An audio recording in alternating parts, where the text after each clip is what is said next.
കുര്യാക്കോസ് ഏലിയാസ് ചാവറ എന്ന ഒരു ശമാശൻ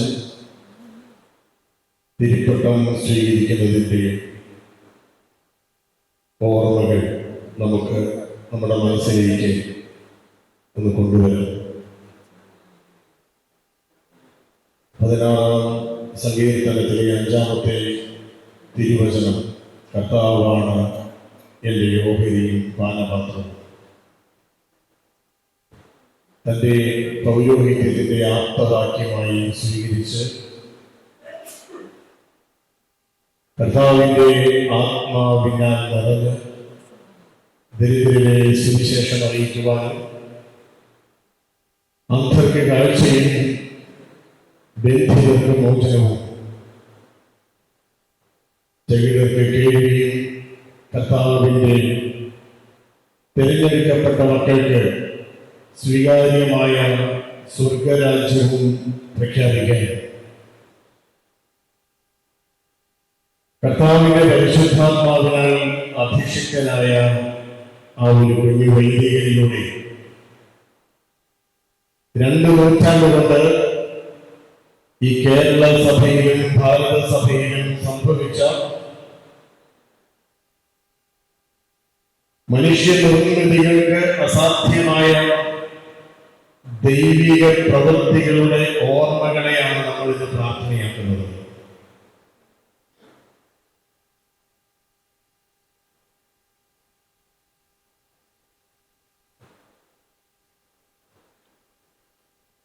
വിശുദ്ധ ചാവറപ്പിതാവ് എന്തിനായിരുന്നു ഒരു പുരോഹിതനായത്, എങ്ങനെയാണ് അദ്ദേഹം പുരോഹിതനായത് എന്ന് നമ്മൾ അദ്ദേഹത്തിന്റെ നാടാകങ്ങളിലൂടെ ധ്യാന സല്ലാപങ്ങളിലൂടെ ഒക്കെ യാത്ര ചെയ്യുമ്പോൾ നമ്മൾ മനസ്സിലാക്കുകയാണ്.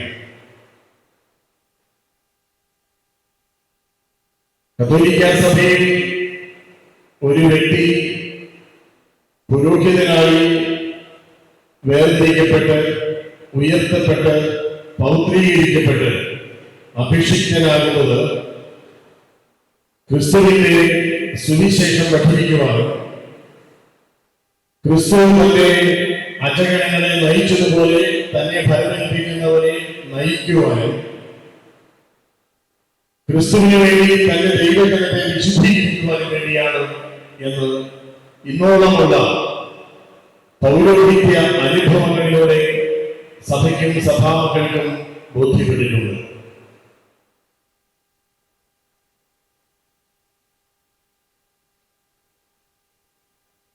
പ്രശസ്തനായ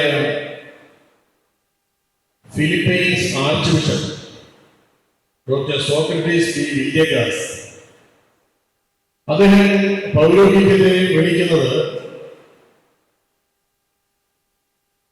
മനുഷ്യന്റെ പാപങ്ങളോടുള്ള ദൈവത്തിന്റെ മധുര പ്രതികാരമാണ് പൗരോഹിത്യം എന്നാണ്.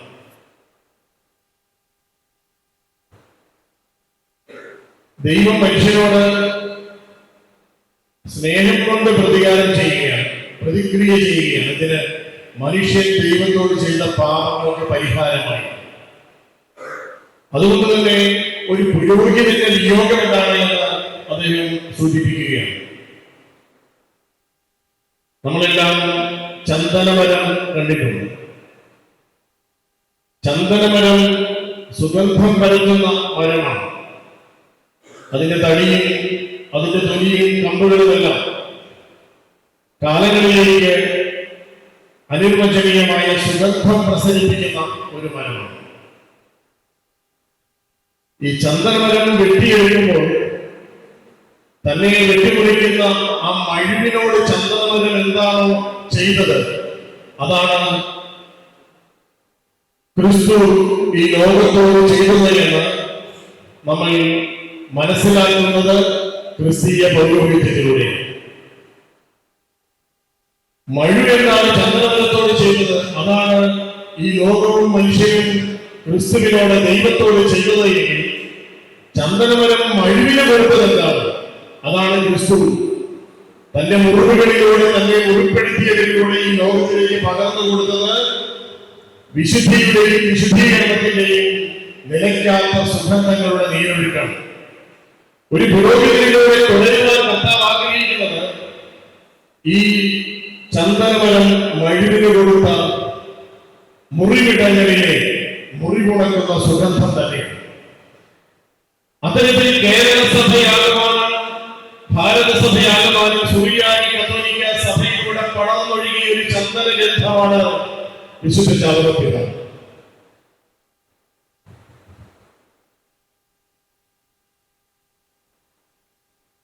അതുകൊണ്ട് തന്നെ വിശുദ്ധ ചാവറപ്പിതാവ് എന്ന ഈ പുരോഹിതന്റെ പൗരോഹിത്യത്തെ സാക്ഷി നിർത്തിക്കൊണ്ട് കേരള സഭയുടെയും ഭാരത സഭയുടെയും കത്തോലിക്ക പൗരോഹിത്യത്തെ നമുക്ക് നിർവചിക്കാൻ എളുപ്പമുണ്ട് എന്ന് നമ്മൾ മനസ്സിലാക്കുകയാണ്.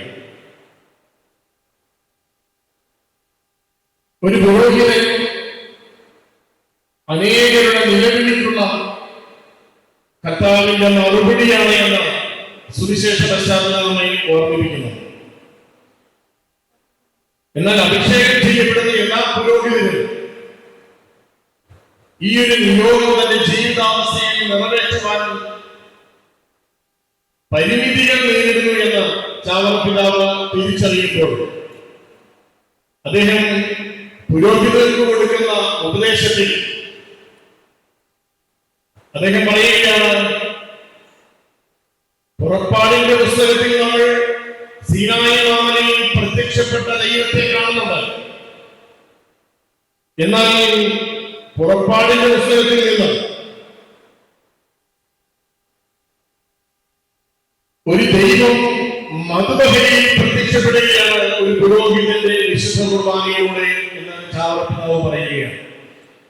അതുകൊണ്ട് മധുബഹയിൽ പ്രത്യക്ഷപ്പെടുന്ന പുറപ്പാടിന്റെ പുസ്തകത്തിലെ ദൈവത്തെ, പുതിയ നിയമത്തിലെ ദൈവത്തെ പരികർമ്മം ചെയ്ത് തന്റെ വിശുദ്ധമായ നിലവികൾ കൊണ്ട് ദൈവജനത്തിന്റെ ഉള്ളിലേക്ക് സംവഹിക്കുന്ന ദിവ്യകാരുണ്യത്തിന്റെ വിതരണ പാത്രമാണ് ഒരു പുരോഹിതൻ എന്ന് ചാവറപ്പിതാവ് ധ്യാന സല്ലാപത്തിലും അദ്ദേഹത്തിന്റെ രചനകളിലും സൂചിപ്പിക്കുകയാണ്. അപ്പോൾ ഒരു പുരോഹിതന് അനേകരുടെ നിലവിളിയുടെ മറുപടിയാകാൻ കഴിയണം. എന്നാൽ പലപ്പോഴും സ്വന്തം നിലവിളികൾക്ക് മാത്രമുള്ള മറുപടിയായി ഒരു പുരോഹിതൻ സ്വയം പരിമിതപ്പെടുത്തലാണ് കത്തോലിക്ക പൗരോഹിത്യം അപകീർത്തിക്ക് ഇരയാകുന്നതും കത്തോലിക്ക പൗരോഹിത്യം അതിന്റെ നിയോഗം നിറവേറ്റാതെ പോകും. ചില പൗരോഹിത്യം അവരുടെ ആയുസ്സിൽ ഏൽപ്പിക്കപ്പെടുന്ന നിയോഗങ്ങളുടെ നിലവിളിക്കുള്ള മറുപടിയായി മാറും. എന്നാൽ വരും കാലങ്ങളുടെ നിലവിളികൾക്ക്, യുഗയുഗാന്തരങ്ങളുടെ നിലവിളികൾക്കുള്ള മറുപടിയായി തന്റെ പൗരോഹിത്യത്തെ എടുത്തുയർത്തി അൾത്താരയിൽ വാഴ്ത്തി സമർപ്പിക്കുവാനും ഓരോ പുരോഹിതനും ലഭിച്ച വരം അത് വാഴ്ത്തി ഉണർത്തിയെഴുതുവാൻ കൃപ ലഭിച്ചതിന്റെ പേരാണ് വിശുദ്ധ ചാവറ കുര്യാക്കോസ് ഏലിയാസ്. അതുകൊണ്ടാണ് 196 വർഷങ്ങൾക്കിപ്പുറവും ആ അൾത്താരയിൽ നിന്നും അതേ അഭിഷേകത്തിന്റെ നിറവിലേക്ക് തിരിച്ചു നടക്കുന്നത് എന്ന് നമ്മൾ മനസ്സിലാക്കുകയാണ്.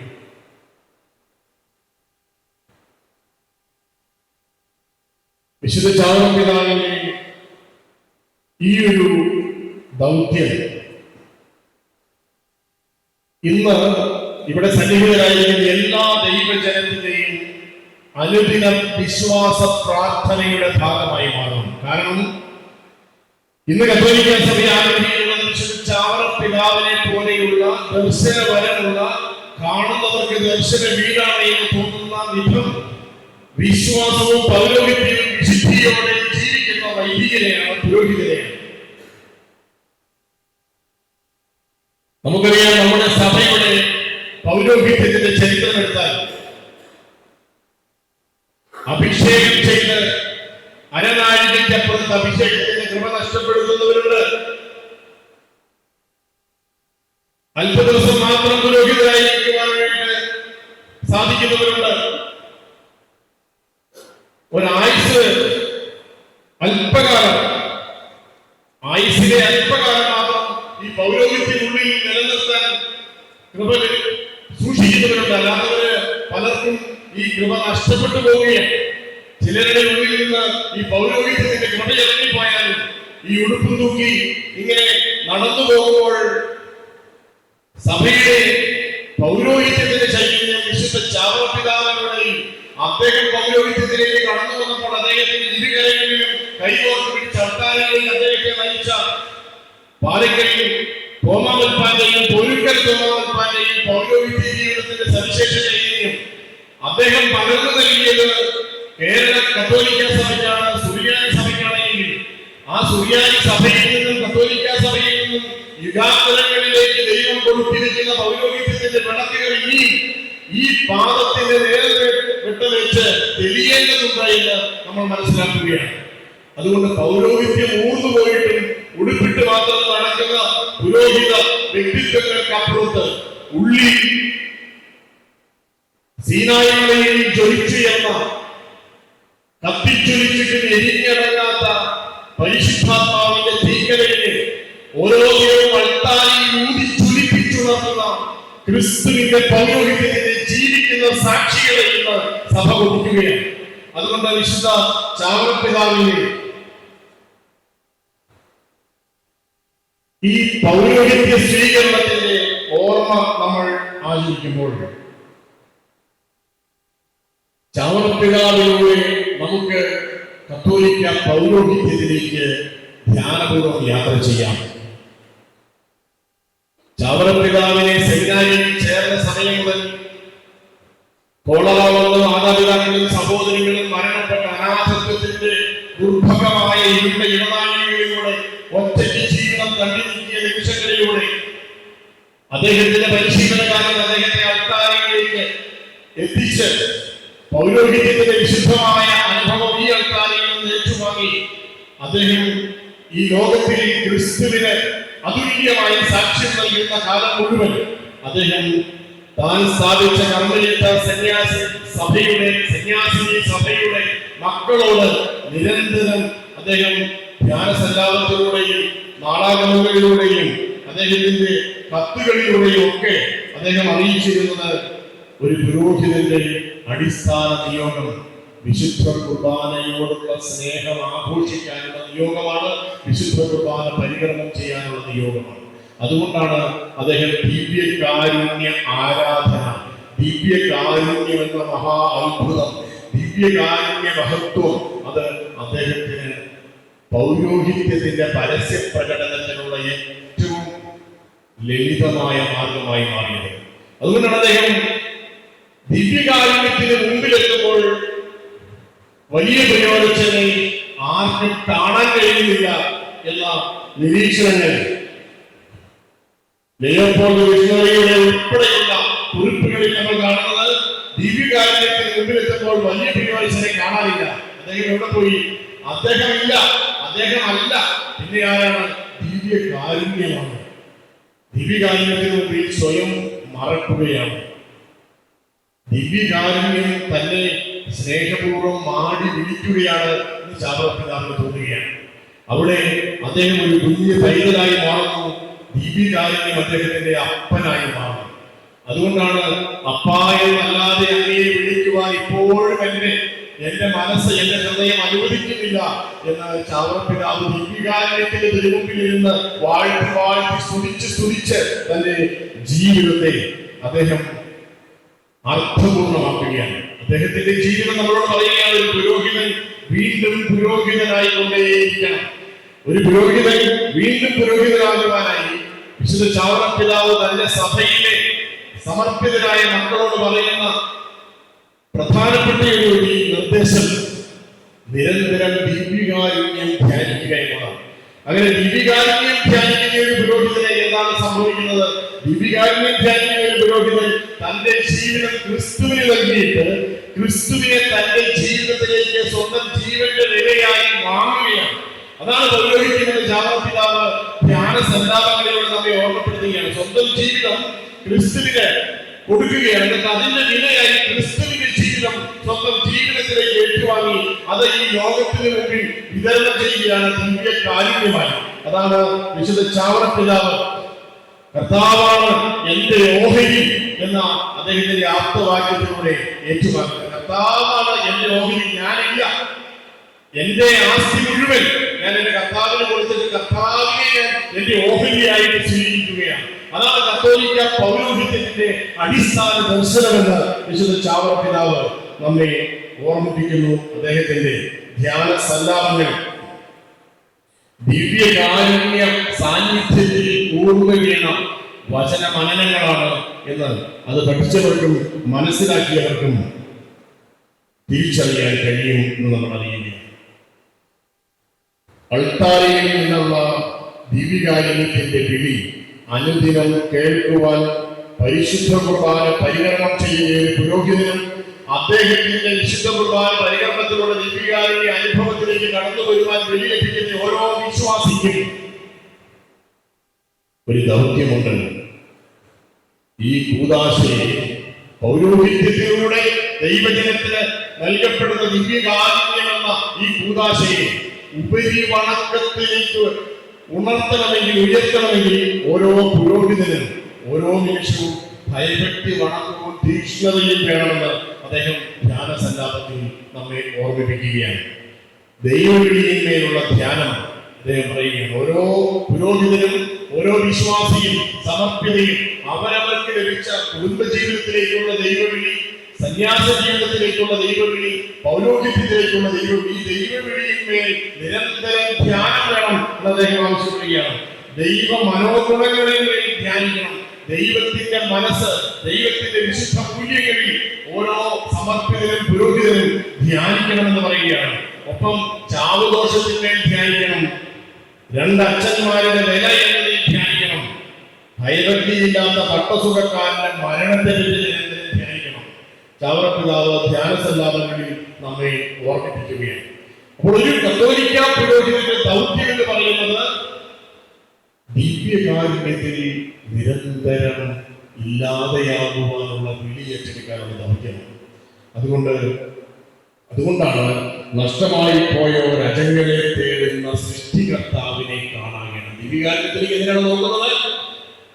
നഷ്ടമായി പോയ അജങ്ങളെ തേടുന്ന സൃഷ്ടികർത്താവിനെയാണ് ചാവറപ്പിതാവ് ദിവ്യകാരുണ്യത്തിൽ തേടുന്നത്. കാരണം ആ ദിവ്യകാരുണ്യത്തിലേക്ക് നോക്കി നോക്കി തന്റെ നോട്ടത്തിൽ ഉയരുന്ന കാഴ്ചകളും ആ കാഴ്ചകൾ ഉണർത്തുന്ന കാഴ്ചപ്പാടുകളും ഓരോ ദൈവജനത്തെയും നേടിയെടുത്ത ദിവ്യകാരുണ്യത്തിന് പുനഃസമർപ്പണം ചെയ്യുവാനുള്ള പുരോഹിതന്റെ ഉൾവിളി ഉണർത്തുന്ന അനുഭവങ്ങളായിരുന്നു ചാവറപ്പിതാവിന് എന്ന് നമ്മൾ മനസ്സിലാക്കുകയാണ്. അതുകൊണ്ടാണ് ഈ ഒരു വലിയ വിളി എന്ന് പറയുന്നത്, ദൈവമേ, ആദ്യശീലനായ ദൈവമേ, നിന്റെ ദയ മാത്രമാണ് എന്ന് ചാവറപ്പിതാവ് പറഞ്ഞു. എനിക്ക് യാതൊന്നും ഉള്ളത് കൊണ്ടല്ല എനിക്ക് ഈ വിളി കിട്ടിയത്. ആദിനായകനായ സർവേശ്വരൻ ആദത്തിൽ സുതനായി ചമച്ചെന്നെയും ആയതിന് എന്ത് കാരണം? ഇവിടെ ഇരിക്കുന്ന എന്റെ പ്രിയപ്പെട്ട CMC സഹോദരിമാർക്കും CMI സഹോദരന്മാർക്കും മാത്രമല്ല, കേരള കത്തോലിക്ക സഭയിലെ പൗരോഹിത്യത്തിന്റെയും സന്യാസത്തിന്റെയും വിശുദ്ധ വഴികളിലേക്ക് കടന്നു വരുന്ന എല്ലാവർക്കും മനഃപ്പാഠമായിട്ടുള്ള ആത്മാനുതാപത്തിന്റെ ആദ്യ വരികൾ നമ്മുടെ മനസ്സിലുണ്ട്. ആയതിന് എന്താണ് കാരണം? ആദ്യഹീനനായ, ആദ്യമില്ലാത്ത നിന്റെ ദയ തന്നെ. ദൈവത്തിന്റെ അനന്തമായ ദയയാണ് ഈ പൗരോഹിത്യം എന്ന മഹാദാനത്തിലൂടെ ക്രിസ്തുവിന്റെ ഈ മഹാകൃപകൾ വിശ്വാസികളിലേക്ക് പങ്കുവെച്ചു കൊടുക്കുന്ന കത്തോലിക്ക അനുഭവത്തിന് കാരണമെന്ന് ചാവറപ്പിതാവ് നമ്മെ ഓർമ്മിപ്പിക്കുകയാണ്.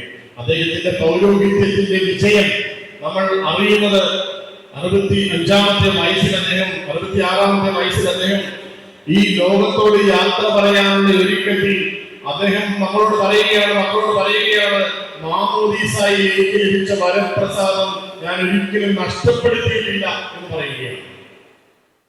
അപ്പോൾ പൗരോഹിത്യം എന്ന് പറയുന്നത് കർത്താവിന്റെ പരിശുദ്ധാത്മാവിന്റെ വരപ്രസാദത്തിന്റെ സൂക്ഷിപ്പ് ഏറ്റെടുക്കുന്ന പ്രക്രിയയാണ്. അതാണ് ഓരോ പുരോഹിതനും വിശ്വാസികൾക്ക് വേണ്ടി അൾത്താരയിൽ അനുദിനം അർപ്പിക്കുന്ന ബലിയിലൂടെ വിതരണം ചെയ്യപ്പെടുന്ന വരപ്രസാദത്തിന്റെ കൃപാവരങ്ങളാണ്. അതിന് ചാവറപ്പിതാവ് ഓരോ പുരോഹിതരെയും സമർപ്പിതയെയും വിശ്വാസിയെയും ഫലമേൽപ്പിച്ചു കൊടുത്തത് പരിശുദ്ധ അമ്മയ്ക്കാണ്. സ്നേഹമേകിയും സുതൻ തങ്ങളുടെ ഇടമതായി സ്നേഹപത്നിയാം പള്ളി അമ്മയെ ഫലമാക്കി. പള്ളിക്കൂദാശക്കാലത്തിന്റെ അവസാന ആഴ്ചയിലാണ് സീറോ മലബാർ സഭ വിശ്വാസികൾ ഈ ആരാധനാ മത്സരത്തിൽ വിശുദ്ധ കുർബാനയെ ധ്യാനിക്കുന്നത്. അവിടെ ഒരു പള്ളിയെ മുഴുവൻ കുർബാന ചെയ്യാൻ വേണ്ടി അഭിഷിക്തനായ 196-ാം പൗരോഹിത്യ ദിന അനുസ്മരണം നമ്മൾ കൊണ്ടാടുമ്പോൾ ഈ നൂറ്റാണ്ടുകളിലേക്ക് ഒഴുക്കി വെക്കപ്പെട്ട ഈ വിളക്കിൽ നിന്നും കെടാതെ നിൽക്കുന്നതിന്റെ കാരണം ദൈവസുതന്റെ അമ്മയുടെ കൈ പിടിച്ചുകൊണ്ട് ഈ പൗരോഹിത്യ ജീവിതവും വിശ്വാസ ജീവിതവും നയിച്ചത് കൊണ്ടാണ് എന്ന് ചാവറപിതാവ് നമ്മെ ഓർമ്മിപ്പിക്കുകയാണ്. മിശിഹ തന്റെ മണവാട്ടിയായ സഭയെ തന്റെ അമ്മയുടെ പരിചരണത്തിന് ഏൽപ്പിക്കുന്നത് പോലെ അമ്മ ഈ മക്കൾക്ക് വേണ്ടി നിരന്തരം പ്രാർത്ഥിക്കുകയാണ്. അമ്മ സഭയെ പരിപാലിക്കുകയാണ് എന്ന് ചാവറപിതാവ് അനുഭവിക്കുകയാണ്. അമ്മയും എന്നേരവും പുത്രന്റെ ആട്ടിൻകൂട്ടം ഒന്നയാൽ പാലിക്കുന്നു, എപ്പോഴും പ്രാർത്ഥിക്കുന്നു. ചാവറപിതാവ് കുറിച്ചിരിക്കുന്നു. അപ്പോൾ ഒരു പുരോഹിതൻ ഈ സഭയിൽ അർത്ഥമുള്ള ജീവിതം നയിക്കണമെങ്കിൽ അദ്ദേഹം വിശ്വാസത്തിന് വില കൊടുക്കുന്ന മാതാപിതാക്കൾക്ക് നടക്കണമെന്ന് തന്റെ അമ്മ, തന്റെ പെറ്റമ്മ തന്നെ മുട്ടുമേൽ നിർത്തി അപ്പന്റെ സാന്നിധ്യത്തിൽ കുരിശു വലിച്ച് ജനിച്ച് ഈശോ എന്ന തിരുനാമം നാമം ഉച്ചരിച്ചു കൊടുത്ത് കാതിൽ മുഴക്കിയ സമയം മുതൽ വീട്ടിലെ കുടുംബ പ്രാർത്ഥനയിൽ ഒരുമിച്ചിരുന്ന് പ്രാർത്ഥിച്ചിട്ട് മരിച്ചുപോയെങ്കിലും ഹൃദയത്തിൽ ഒട്ടിച്ചേർന്നെങ്കിൽ ഒരിക്കലും ഒറ്റപ്പെട്ടു പോകാത്ത, തകർന്നു പോകാത്ത തന്റെ കുടുംബ ബന്ധങ്ങളുടെ പവിത്രതയുടെ നെറുകയിലാണ് ഒരു പുരോഹിതൻ പുനർജനിക്കുന്നത് എന്ന് ചാവറപിതാവ് നമ്മെ ഓർമ്മിപ്പിക്കുമ്പോൾ ഈ ദിവ്യബലിയിൽ പങ്കെടുത്ത് വിശുദ്ധ ചാവറപിതാവിന്റെ പൗരോഹിത്യത്തിന്റെ 196 ദിനം പവിത്രമായി ആചരിക്കുവാൻ ഇവിടെയെത്തിയ കുടുംബജീവിതം നയിക്കാൻ വിനിയോഗിച്ചിട്ടുള്ള എല്ലാ മാതാപിതാക്കൾക്കും എല്ലാ സന്ധിയിലും ഈ പിതാവിന്റെ അമ്മയും അപ്പനെയും മക്കളെ, ചാവറപിതാവ് ഉൾപ്പെടെയുള്ള മക്കളെ ചേർത്ത് വെച്ചുകൊണ്ട് പ്രാർത്ഥിപ്പിച്ച സന്ധ്യാ പ്രാർത്ഥനയുടെ തുടർച്ചയിൽ ഒരപ്പന്റെ, നല്ല അപ്പന്റെ ചാവരുകൾ ഏറ്റുവാങ്ങി നമുക്കും ഈ പൗരോഹിത്യത്തിന്റെ പവിത്രത പകർന്നെടുത്തുകൊണ്ടുള്ള ക്രൈസ്തവ ജീവിത സാക്ഷ്യമായി മാറാൻ നമ്മുടെ കുടുംബങ്ങളെ ഒരുക്കാം. ഒപ്പം ഓരോ സമർപ്പിതനും, ഓരോ സമർപ്പിതയ്ക്കും, പുരോഹിതനും ഈ വിശുദ്ധനായ പൗരോഹിത്യ സാക്ഷ്യത്തിന്റെ മാതൃകയെ പിന്തുടരാം. ചന്ദനമുട്ടിക്ക് കൊടുക്കുവാൻ ഒന്ന് മാത്രമേ ഉള്ളൂ. വാക്കത്തിയാണെങ്കിലും, കോടാലിയാണെങ്കിലും, മഴുവാണെങ്കിലും, കുന്തമാണെങ്കിലും കുത്തി മുറിവേൽപ്പിക്കുന്നവന് സുഗന്ധം പകരുകയാണ്. അത്തരത്തിൽ ഇന്നും ക്രൈസ്തവ പൗരോഹിത്യത്തെ കുത്തി മുറിവേൽപ്പിക്കുന്നവരെല്ലാം ആ പൗരോഹിത്യത്തിന്റെ സുഗന്ധം ക്രിസ്തുവിന്റെ സുഗന്ധമായി, ക്രിസ്തുവിന്റെ പരിമളമായി പൗലോസ്ലീഹ പറഞ്ഞതുപോലെ കാലത്തിലേക്ക് പകർന്നു കൊടുക്കുന്നുണ്ടെങ്കിൽ അതിനെ കത്തോലിക്ക സഭയിൽ ഒരു കാലഘട്ടത്തിന്റെ വിളക്കായി കർത്താവ് ഉയർത്തിയ ഈ വിശുദ്ധ പുരോഹിതന്റെ ജീവിത സാക്ഷ്യമുണ്ട്. ഈ വിശുദ്ധതയിൽ നമുക്കും ചാവറപിതാവിലൂടെ കർത്താവ് ഈ കൃപ പകരുന്ന അനുഭവമായി മാറട്ടെ. ഈശോയെ സ്നേഹിച്ച്, ദിവ്യകാരുണ്യത്തെ സ്നേഹിച്ച്, ദിവ്യകാരുണ്യത്തിന്റെ വണക്കത്തിനായി ജീവിതത്തെ സമർപ്പിച്ച്, ആ കാരുണ്യത്തിന്റെ വിതരണത്തിനായി ദൈവവിളി സ്വീകരിച്ച്, ആ വിളി ക്രിസ്തുവിന്റെ സുഗന്ധവാക്യങ്ങളുടെ കൂട്ടായ്മയാക്കി മാറ്റാൻ വിശുദ്ധ ചാവറപിതാവേ ഞങ്ങളെ അനുഗ്രഹിക്കണമേ. ആ